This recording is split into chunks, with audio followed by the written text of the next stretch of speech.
Good evening, everyone. I hope you guys are feeling as energized as me after the amazing people that we've met today and the incredible conversations that we've been having all afternoon. I'm Sahar Meghani, and I am a partner at Visionaries Club. I am based in London, and I lead our growth investing activities across Europe. As you know, at Visionaries Club, we are all about the founders that we support. It is literally the reason that we wake up and power up our laptops every morning. And so when I was asked to introduce this panel, I was absolutely thrilled. With me here on stage, we have founders from both our growth and seed portfolio who inspire us every day. They've traveled from all over to be with us today, and what a treat it is to be able to listen to you all live talking to us about your businesses. These represent some of the best and most exciting companies in Europe. It's a real privilege to work alongside you every day. Thank you for taking us on your journey with us, and we are really excited to hear about all your businesses that are going to change the world for the better. We admire you, we constantly learn from you, and it's because of you that we exist. So without further ado, we'd like to introduce our first speaker, Koen, who is on a mission to modernize and reinvent insurance for SMEs with Insify. Over to you. Great. Sound works. So thinking about entrepreneurship, I know everybody here are big fans of entrepreneurship. Entrepreneurship is all about taking risk. With Insify, we allow entrepreneurs to reduce their risk using our insurance platform. Fortunately, I don't need to dwell on the experience within insurance. As an entrepreneur, I founded a company before and went through the hassle of signing up. I had an agent visiting my office, an intermediary, who under the pretext of advice sold insurance. The process was horrible. It took over 2 months to get signed up. And when push came to shove, 3 years later, we didn't have the coverage we expected. And that led me onto a mission to disrupt the space. I realized I wasn't alone. Talking to my friends, many of whom are entrepreneurs, I realized none of them enjoyed their insurance. And they weren't alone either. About 2.5 million people start a new business every year in Europe, and all of them have to go through the same horrible insurance experience. So what we do is plain and simple. We've created an insurance that is simple, fast, and fair. And typically, when I get to this point, investors will ask me, that is all great, a lot of customer value, but what about your economics? Actually, fortunately for us, they're better. Lower loss ratios and better customer economics. And the secret behind that is that we've automated all customer journeys, which is quite obvious. But what happens if you do that is, one, you lower your overhead, which is super important in insurance. But more important is you generate a shit ton of data. That data we use to price. Not just one-off, which traditional insurers do, but we price on a continuous basis. Because the company that we insure today is not the company we are covering 7 years from now. We've been able to do so because we've created our own tech platform on one hand, but on the other hand, we've also reinvented the insurance product. We've worked with some of the largest reinsurers globally to redefine what insurance should look like. And the combination is surprisingly powerful. And I'll give you one example of that. So it has an unexpected effect on our loss ratios. 6 weeks ago, one of our customers handed in a massive claim, a claim for 100,000 euros. For us, this would have been a big loss. But looking up the customer through our claims algorithm, it was flagged as a customer that would be highly likely to commit fraud. As such, we investigated the claim and we were able to reject it outright. Of course, this is not why I embarked on this insurance journey. Our customers, our loyal customers, should be having a completely different claims experience. But for those of our customers that commit fraud, of course, there's no place. And fraud is a massive issue in the insurance sector. The platform we created is actually quite scalable, and that's surprising for insurance. Insurance traditionally doesn't scale well across borders, but with our tech platform, combined with working directly with reinsurers, we get to something that is actually scalable. So we've started out in the Netherlands, but by the end of this year, we'll already be able to reach about 30% of Europe's entrepreneurs. And what we see happening, and this is a bit surprising to us as well, whereas we started out helping entrepreneurs who came to us with the question, what if something happens to me? Sorry, what if something happens to my business? They're now also coming to us for questions like, what if something happens to me? What if I'm unable to work? Or, if nothing happens to my business and nothing happens to me, and I retire in 10 to 15 years from now, then what? And all of these items are massive insurance opportunities, massive markets that we are catering to. I realize in the audience there are quite a few entrepreneurs as well who cater to the same demographic, and we're looking to make the lives of entrepreneurs a lot easier. I'm very keen to get in touch, actually, to compare notes and see where we can partner. Thank you so much, Koen. Next up, we have Rudy from Tactic, who's making it faster and more efficient for companies to make data their competitive advantage. Hello. Thank you, Sahar. Hi, my name is Rudy. I'm the co-founder of Tactic. So a few years ago, I was running sales and marketing at a startup. So one of the tasks I was given was to build a list of target companies where the CEO of these companies have talked about artificial intelligence on some news in the last 3 months. So there was a very specific request. Nobody had that data, so I had to build that out one by one.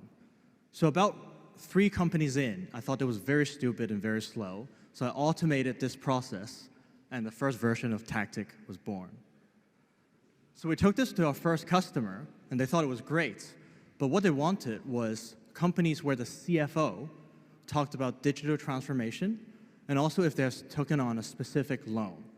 So that was 2 data points. A lot of internet data and natural language processing later, we upgraded Tactic, and we're able to do that as well. Our next customer was a lot more ambitious. They asked for 30 data points on things like payment methods, new customer launches, and new products. They wanted this in 7 different markets, over hundreds of thousands of companies, 3 languages, and our software had to do it in 3 weeks. I was like, how hard could it be? So Jack and I went out and upgraded our software to do that as well. Right as we were figuring all of this out, the market became a lot more competitive. New startups launched every day, and there were few opportunities for everybody. Forward-thinking companies realized that the right data at the right time is the best competitive advantage they can have in a challenging market. However, coming up with this data and managing it is extremely time, people, and money intensive. So, how does Tactic solve this problem? Here's the customer story. There was a 500-person B2B startup who was struggling with their data. Their sales team didn't trust any of their data. Everybody was going after their own targets, and there was no control or consistency. The marketing team had many different tools to generate audiences and build campaigns, and sometimes it took maybe 10 people to build one single audience list.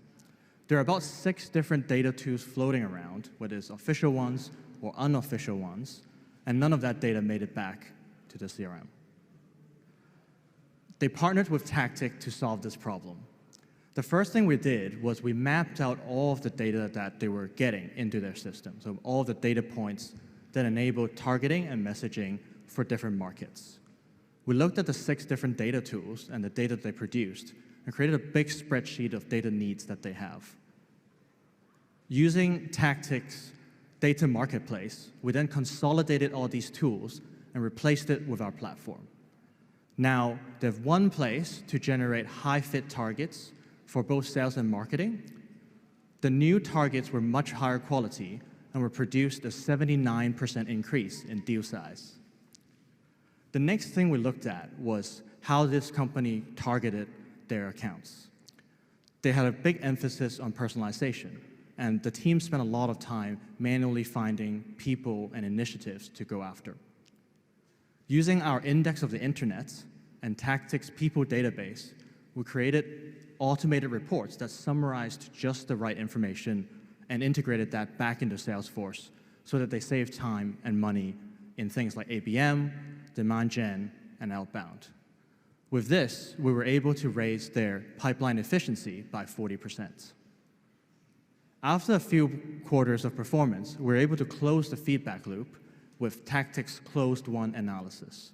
So what happened was we took about 1,000 deals that they have won or lost, and we figured out what data points correlated with wins, like them having a digital transformation initiative, them launching a new product, and so forth, and we removed the data points that didn't matter. We then took that back to our targeting step so that we can have better audiences, better territories, better upsell targets, and better campaigns. And that's how Tactic makes data your competitive advantage. My name is Rudy. Come talk to me about Tactic. Thank you.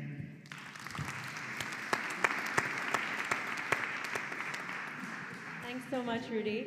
I'd like to invite Edward, who, fun fact, was my classmate at grad school. He and his team at 2 are on a mission to fix B-commerce with buy now, pay later for B2B. That's right. Thanks, Sahar. The world has a real problem right now. I don't need to tell anyone in this room that the economy is in trouble. What certainly is needed right now are visionaries, people who are willing to double down and invest at a time when especially small and medium-sized enterprises are struggling. If you add up the working capital that represents goods and services that have been lent by merchants to their buyers, just by virtue, as a means for them simply to be able to transact with those buyers, aggregate that up in any given jurisdiction, that sum of money will exceed the value or the balance sheet of the largest bank in any of those countries. That money earns no interest, it is repaid, often delayed, and it creates enormous risks that a merchant just has to undertake because they don't have a better option, especially if they want to sell online. All that money adds up to an EU report that came out a couple of years back, 6.5 million jobs, abortive jobs that should have been brought into the economy but haven't been, simply because the money that could have been spent in order to bring those jobs to bear is tied up in loans to merchants' buyers. Now, I think we're doing something right, because one of our merchants had 20 employees when they started with us, and just with the money that we were able to unlock that was previously tied up with their buyers, they've hired 70 new people. How do they do it? How do we do it? Well, we're the world's first pure B2B online payment method. When you get to check out with us, or indeed when you register for a trade account, or even offline via, for example, a telephone order, we offer credit to a company, not to the individual, not to the employee, but to the company. We credit check the company. If that company has credit, we approve, and the credit is sufficient for the order in question, we approve it instantaneously. There's no further approvals required. Verification is extremely light. Anyone in the company, in the buyer's company, can make a purchase, not just the MD or whoever it is that happens to have the corporate credit card or debit card, if they even have a credit card, which is extremely uncommon in the EU. Our mission, to increase the global GDP by releasing that 20 trillion back into the market and allowing merchants to invest it as they should. So the merchants that go for us for a handful of reasons. The first is they're moving online. And if you move online and you want to sell big ticket items as B-commerce merchants do, you need a payment method that can handle that. Most companies do not have 20 or 30,000 euros in credit on a credit card or in a cash balance. We can offer that to them as long as the company is creditworthy. We manage credit and fraud risk for our merchants, a major hassle.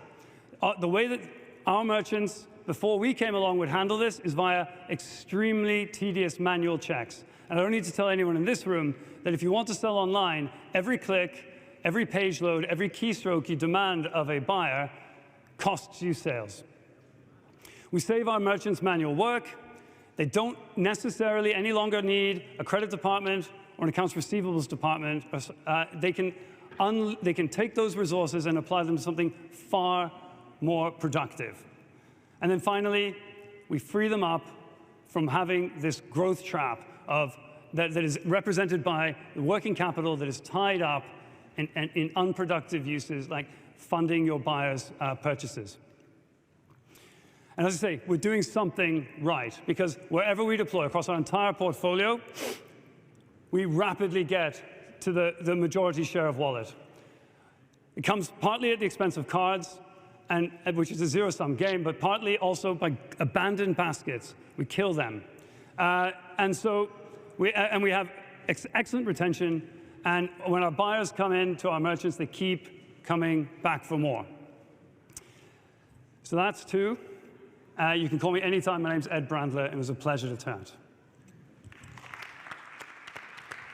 Thanks so much, Ed.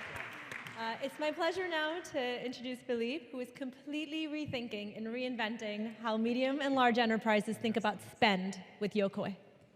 Thanks a lot. Thank you. Is it working? You can take mine. Awesome. Thank you. Yeah, I'm an accountant. I'm Phil, and I don't have slides. We don't do slides in accounting, I guess. No, I'm the co-founder and CEO of Yokoy. I'm truly an accountant. That's not even a joke. And if you think of a global company processing one single invoice, this is kind of like a taxi receipt invoice. It costs a global organization more than 20 euros just processing one single invoice, and even more for a receipt. And an invoice typically touches more than 10 people, from coming in all the way to the correct booking, archiving, and VAT reclaim, all the stuff you do at the end as well. So what we set out for was to make sure that we're not automating 100% of all invoices, accounts payable processes, because that is not possible, especially not in the enterprise segment of customers. What we have been doing is we're leveraging AI, I mean, not as a buzzword, but we're leveraging AI truly, to make sure that we're building a database with receipt formats and information based on receipt handling. What receipt, what invoice was rejected, how often was it sent back and forth, to make sure that we can leverage those data on an anonymized basis for our customers to automate up to 80 or even more % of their invoices and receipts. And if you imagine 80%, that's actually quite a lot, because our customers in the enterprise space, they have thousands, if not millions, of receipts and invoices coming in every year.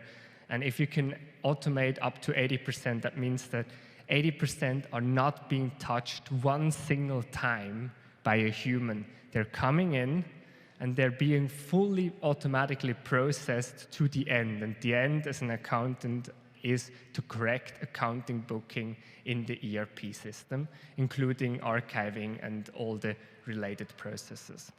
So the AI part is truly the core, and at the end also the reason how or why a customer or an enterprise can trust Yokoy. I mean, you want to look at the right ones still manually. These are the outliers, the exceptions. Actually, there are invoices out there that are just simply wrong, and you want to make sure that they are still looked at manually. But there are so many recurring invoices. I mean, companies typically buy from the same suppliers. They typically look the same, or they might change from time to time. But that's the stuff that still creates most of the manual and repetitive work out there. And it gets even more complex if it's paid by a card. Because if you pay with a credit card, debit card, and then the invoice comes in, what you have to do additionally is you also have to match the transaction with the invoice to make sure that all the transactions at the end of the month or year have an appropriate invoice attached to it. So it actually gets quite complex even if you go more into the travel space. If there is a business trip being done, you need to make sure that regardless whether the flight was canceled or so on, in the accounting department, it is correctly booked and correctly paid at the end. I mean, the most important thing is, even though we built it kind of for the finance team, I guess, with a slight bias, Yokoi is truly there to make the lives easier, not only of the finance teams, but of everyone involved in the entire accounts payable process. And accounts payable is truly invoice, expense, and card payments. And it typically starts with you being on a business trip and having expenses. It goes all the way to the approval flow, to the correct checks in the finance team, all the way to correct booking and the payment. So Yokoi is truly putting accounts payable on autopilot, but that for enterprise-level customers. Thank you. Thanks so much, Phil. I'd like to welcome on stage Yvonne, whose GTM Hub is helping companies achieve their purpose and mission with their leading OKR software. Thank you, Sarah. Hello, everyone. My name is Ivan Osmak, and I'm the CEO of GTM Hub. GTM Hub started as a OKR software, and then slowly, over the years, evolved into something that I would say McKinsey and Deloitte would call strategy execution. But the question is, what's the problem with strategy execution? And I'll defer to one of the great thinkers of our generation. Basically, the problem with strategy execution is that regardless of what the plan is, it's not going to go right. In a very, very basic form, what we think is that data-informed strategy, so you have some data, and then you come up with some plan. The moment you start executing is that impacts the data, and it goes back to the strategy, right? So the challenge is how to make this feedback loop as short and as quick as possible. So it doesn't take 1 year, it doesn't take 1 quarter, but perhaps 1 week or 1 month. In a bit more detailed way, this means that you start with defining your strategy, then you align it, get people to buy into it, and start executing on this. Then you track it, make sure that it's going well or not well. And depending on what happens, you adjust. Now, this is very, very simple, but it's not easy without GTM Hub.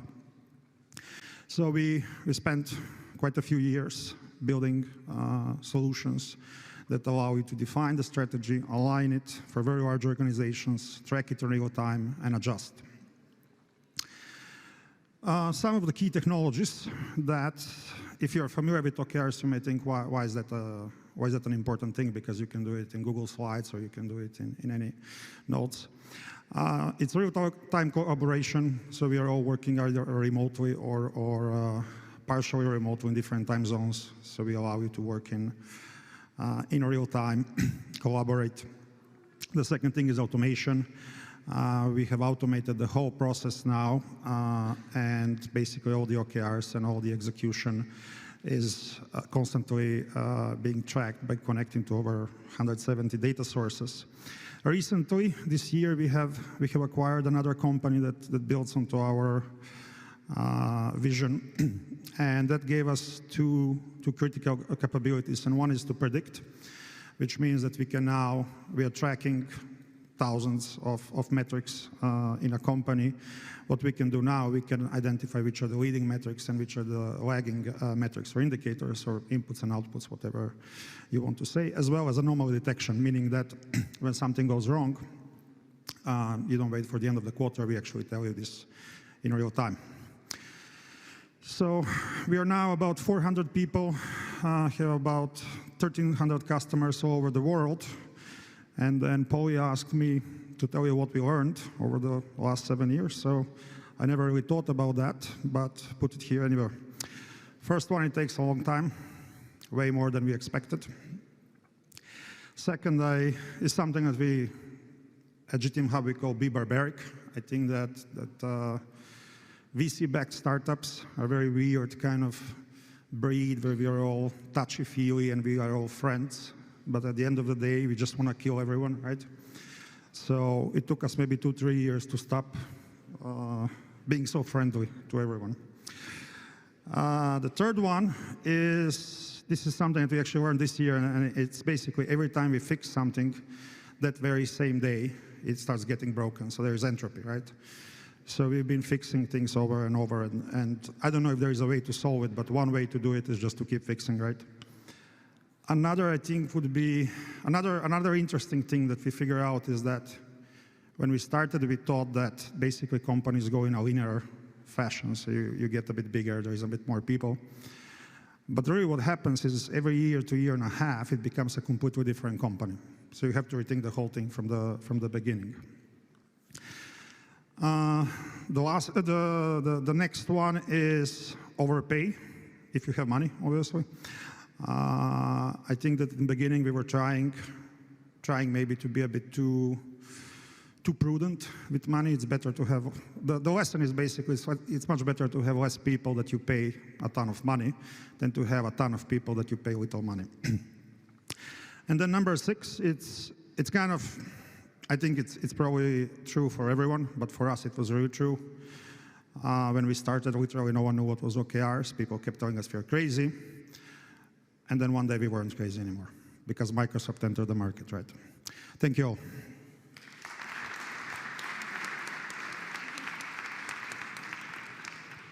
Thank you so much, Ivan. Next, last but not least, we have Sebastian from Hakuna, who is providing product protection as a service embedded directly into checkout processes. Can you hear me? Yeah. Yes.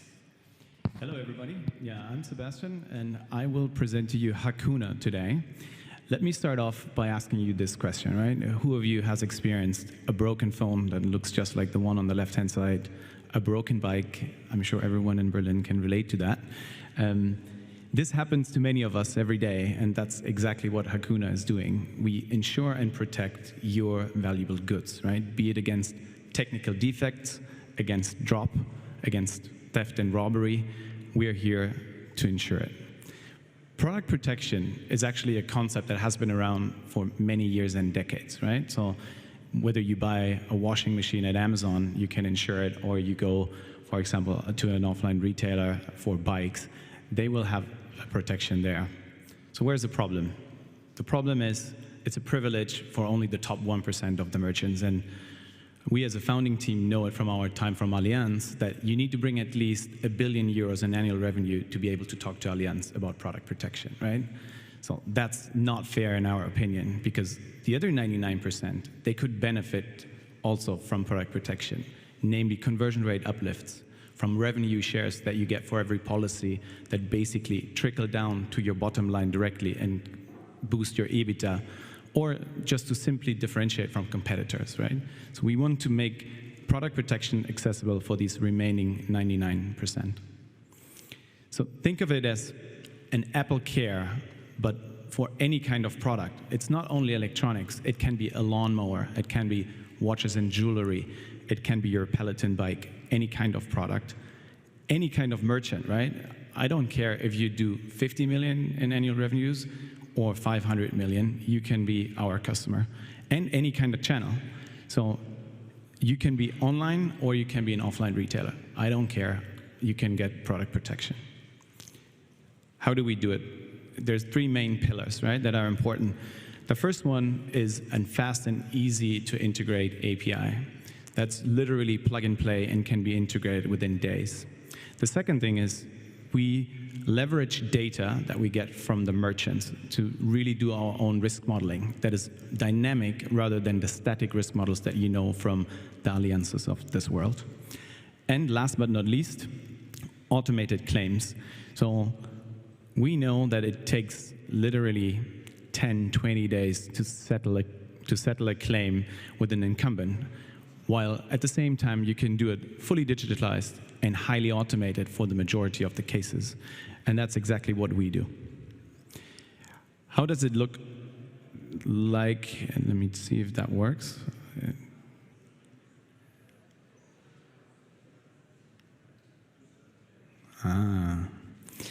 So this is how it looks like in reality, right? You can see here nicely embedded, right above the call to action, add to basket, our nice little snippet, right? So it's natively embedded. It doesn't feel like a third-party enemy. It's literally in the look and feel of the merchant. You can see it here, it's the full protection, so it includes technical defects, it includes the robbery and theft protection for watches. And does it work? It should work. So you have the little eye on the right-hand side where you can find further information. There's a little pitch to it that gives you also all of the contract details, the terms and conditions of the insurance, and you can add that to your basket, and everything will be checked out at the merchant's page, right? So there's no click out, no re-entering of the data. Everything you already enter at the merchant's page will be leveraged, and you check out the watch together with our insurance product. So very seamless for the consumer and very convenient for our merchant. If you're interested, please come and talk to us, and we'll make sure to also make your customers happy with product protection. Thank you very much.